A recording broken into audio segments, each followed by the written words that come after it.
The Australian Consulate General in Lae Morbe Province invited some of its partners aboard the Australian Defence Vessel, or ADV, Reliant yesterday to learn about the vessel's capabilities when it comes to assisting in disasters or humanitarian response efforts in the region. Representatives from the Royal PNG Constabulary, PNG Fire Service, Morbe Provincial Health Authority, the Provincial Disaster Office and church partners were welcomed on board by Navy Liaison Officer Lieutenant Commander Paul Newton. Lieutenant Commander Newton explained that ADV Reliant is not commissioned, hence it is not part of the Navy's active fleet. Instead, ADV Reliant is the Australian government's primary maritime humanitarian and disaster response capability. Tasked by the Australian government purely to provide support to Southwest Pacific nations.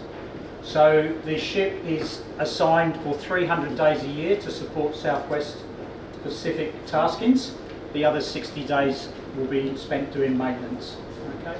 So it's a very high priority for the Australian government to provide a persistent presence out here, and importantly the work that the ship does should be driven from our Pacific Island partners. Okay? So you work very closely with Sir from the post, and then as the requests go up and filter down, hopefully when we come out we provide direct support to what Pacific Island nations need as opposed to what we might think you might need. Okay, there's just a slight difference there.